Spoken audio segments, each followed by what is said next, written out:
बिस्मिल्लाहिर्रहमानिर्रहीम। MGT 211 का lecture number 2 start करते हैं, जो कि है ऑर्गेनाइजेशनल बाउंड्रीज़ एंड इन्वायरमेंट्स। इस लेक्चर में जो बेसिक हम पढ़ेंगे कि किसी भी ऑर्गेनाइजेशन की बाउंड्रीज़ क्या होती हैं और एक्सटर्नल इन्वायरमेंट कौन सा होता है जो कि एक्ट कर रहा होता है उस ऑर्गेनाइजेशन पे कि वो अपनी प्रोडक्शन कितनी रखता है या फिर अपना बिज़नेस कैसे चला रहा होता है। तो चलिए स्टार्ट करते हैं। एक्सटर्नल इन्वायरमेंट क्या होता है? कोई भी ऐसा इन्वायरमेंट या everything outside organisation boundaries, outside organisational boundary is called the external environment. Organisational boundaries कौन सी होती हैं कि ऐसी चीज़ें जो सेपरेट कर रही होती हैं ऑर्गेनाइजेशन को उस इन्वायरमेंट से। ठीक हो गया। तो मल्टीपल इन्वायरमेंट्स कौन से होते हैं जिसके अंदर इकोनॉमिक कंडीशन आ जाती है, टेक्नोलॉजी आ जाती है, पॉलिटिकल, उसके अलावा considerations, social issues, global environment. ये भी आपको समझ में, मैं आपको ब्रीफ करता हूँ। इश्यूज़, उसके अलावा एथिकल एंड सोशल रिस्पॉन्सिबिलिटीज़, ये सारे मल्टीपल इन्वायरमेंट्स हैं जिनकी वजह से कोई भी फर्म या कंपनी अपनी प्रोडक्शन को कंसीडर कर रही होती है, सोच विचार कर रही होती है कि मुझे कितनी प्रोडक्शन तैयार करनी चाहिए।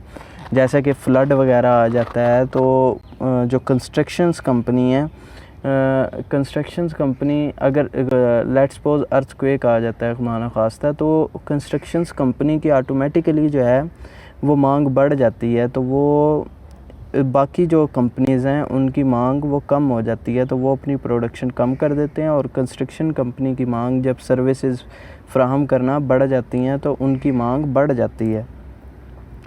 तो इकोनॉमिक इन्वायरमेंट क्या होता है? इकोनॉमिक इन्वायरमेंट यानी कि किसी भी, अब हम बात करेंगे ऐसी फर्म जो कि इंटरनेशनली वर्क कर रही है, जो किसी एक मुल्क में नहीं बल्कि बहुत से ममालिक में अपनी एक्सपोर्ट कर रही होती है। तो वो सोच रही होती है कि अब मैं लेट्स सपोज इंडिया में मैंने एक्सपोर्ट करना है, तो उसकी इकोनॉमिक कंडीशन क्या है? क्या उन लोगों की परचेजिंग पावर इतनी है कि वो मेरा ये मटेरियल जो मैं बना रहा हूँ, मेरा प्रोडक्ट, वो ख़रीद सकें? क्या वो लोग जो हैं वो गरीब तो नहीं हैं? मुझे प्राइस कितनी रखनी चाहिए? क्या मुझे लॉस तो नहीं होगा उसमें? तो ये सारी चीज़ें सोचनी पड़ती हैं इकोनॉमिक कंडीशन के लिहाज से किसी भी मुल्क में रन करने के लिए कोई भी अपना प्रोडक्ट। तो बिज़नेस साइकिल आ जाता है कि pattern of short term ups and downs, expressions and contractions in an economy, aggregate output, total quantity of goods and services produced by an economic system during a given period। Standard of living check किया जाता है कि लोगों का standard of living कैसा है, कि क्या वो परचेज़ कर सकेंगे या नहीं। जो मैंने आपको बात बता दी है। उस मुल्क की जीडीपी क्या है? जीडीपी होता है ग्रॉस डोमेस्टिक प्रोडक्ट, का मतलब है कि total income of GDP, total income of that country.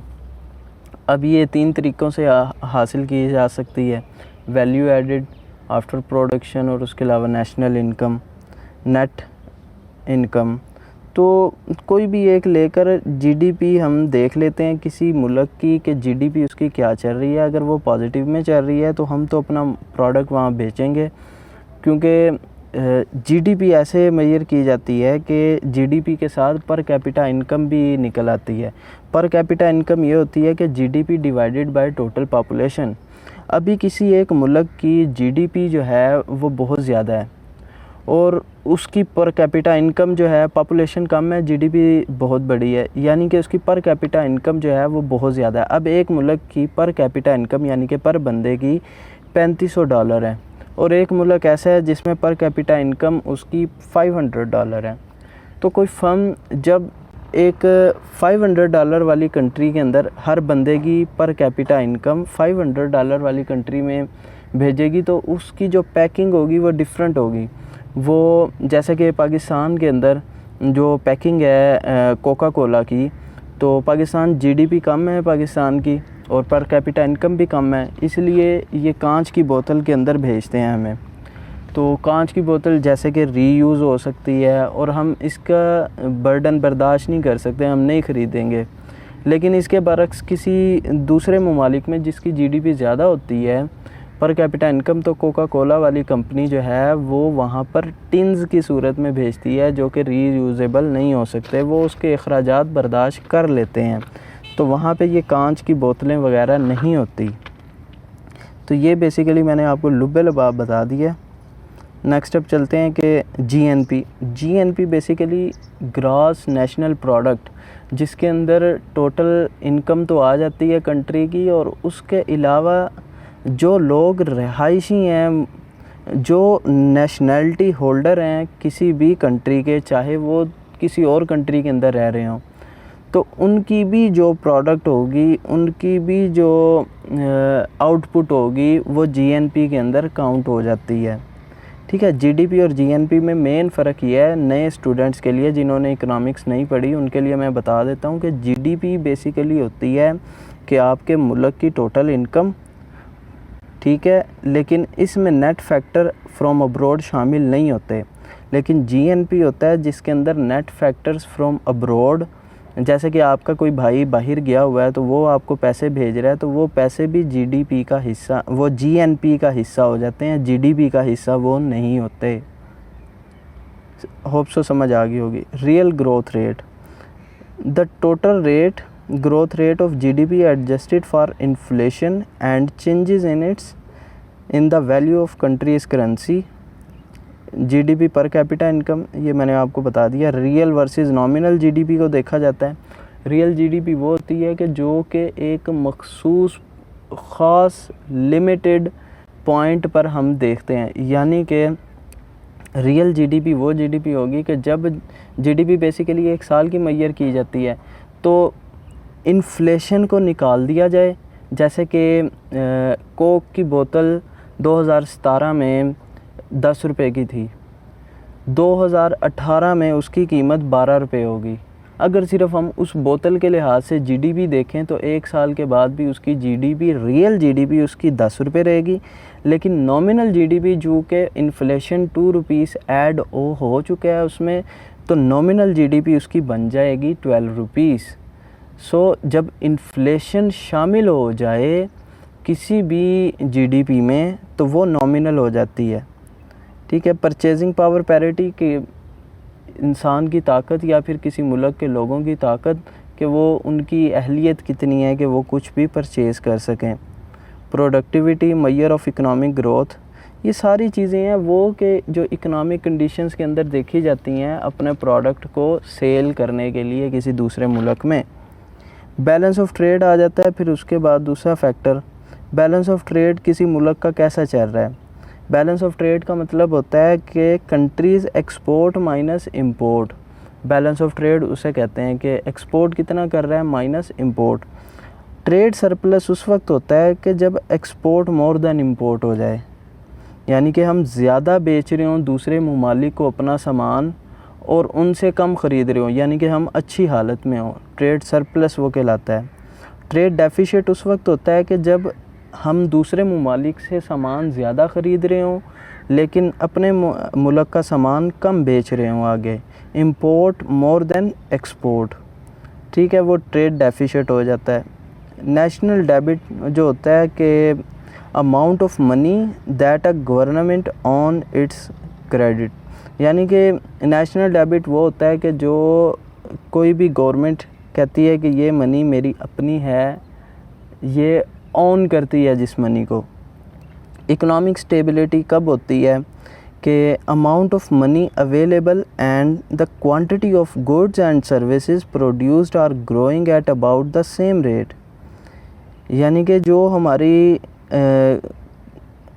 Amount of money available and the quantity of good, यानी कि जितना पैसा हमारे पास अवेलेबल है, जो गुड्स एंड सर्विसेज हम प्रोड्यूस कर रहे हैं वो दोनों सेम रेट पे हैं, तो फिर जो है इकोनॉमिक स्टेबिलिटी होती है।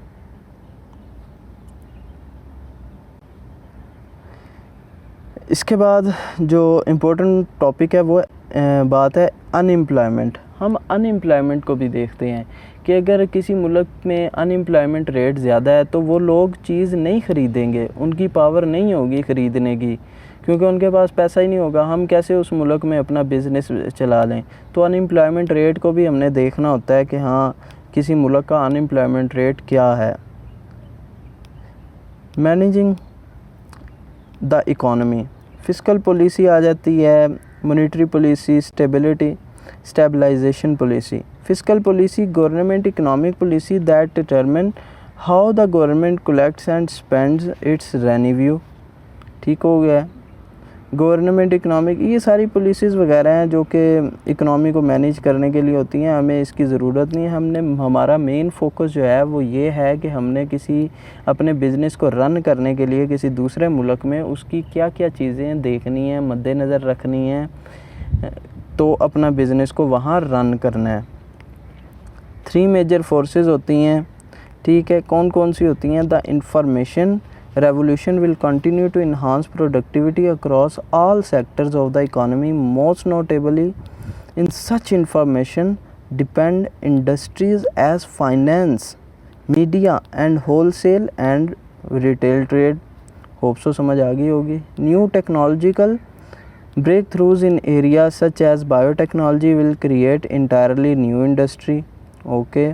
Increasing globalization will create much larger market while also fostering taut competitions among global businesses. As a result, companies will need to focus even more on innovation and cost cutting. ये 3 चीज़ें हैं जो कि major forces अब आ गई हैं। Basically technology है जो कि रिवॉल्व होगी या जिसकी वजह से बिज़नेस हमारा ज़्यादा रन कर रहा है। Projected trends and patterns, there are a number of projections for the near futures. Sudden changes in environment factors such as war can alter these projections. यानी कि कोई ऐसी इन्वायरमेंट में तब्दीली आ जाए जिसकी वजह से हमें थ्रेटन्ड हो जाता है, हमारा काम रुक सकता है। जैसे कि वार वगैरह लग गई तो फिर हम किसी मुल्क में सप्लाई करना हमारे लिए मुश्किल हो जाएगा। तो वो चीज़ें जो हैं वो सोशली इन्वायरमेंट के अंदर वो चेंजिंग की वजह से आ सकती हैं। अब इसके बाद डेमोग्राफिक इन्वायरमेंट है। डेमोग्राफिक इन्वायरमेंट के अंदर हम मेन चीज़ जो पढ़ेंगे कि किसी भी कंट्री में जब हम कोई बिज़नेस स्टार्ट करने लगते हैं तो हम देखते हैं कि उसकी डेमोग्राफिक कंडीशन क्या है, उसकी टोटल पॉपुलेशन क्या है। अगर हम कोई बड़ा बिज़नेस स्टार्ट करने लगते हैं, लेट्स सपोज हम पाकिस्तान जो है इसकी ऑलमोस्ट 20 से 22 करोड़ आबादी है, तो 20 से 22 करोड़ आबादी यानी कि 20 से 22 करोड़ यूज़र्स, तो हमारे लिए एक अच्छा जो है स्टैंड होगा कि हम वहाँ पे बिज़नेस स्टार्ट कर लें। इसके बरक्स अगर छोटा बिज़नेस को स्टार्ट करने लगा है तो वो अपने इसमें देखेगा कि हम गांव के अंदर स्टार्ट करने लगे हैं या किसी शहर में। अगर शहर में स्टार्ट करने लगे हैं तो उस शहर की पॉपुलेशन कितनी है जिनको हम टारगेट कर रहे हैं उस प्रोडक्ट के लिए। इसमें फिर नेक्स्ट चीज़ आ जाती है, वो है जेंडर स्पेसिफिकेशन, कि हम वो प्रोडक्ट मेल के लिए बना रहे हैं या फीमेल के लिए। अगर मेल के लिए बना रहे हैं तो कितने मेल हैं उस जगह पे, उनकी पॉपुलेशन कितनी है। और अगर फ़ीमेल के लिए बना रहे हैं तो उसमें भी 2 कैटेगरीज़ हैं, जैसे कि रेवोल्यूशन आ चुकी है। एक तो वो फ़ीमेल जो कि काम करती हैं ऑफिसेज़ में, और दूसरी वो जो कि हाउस वाइफ्स हैं। तो हम कौन सी फ़ीमेल को टारगेट कर रहे हैं?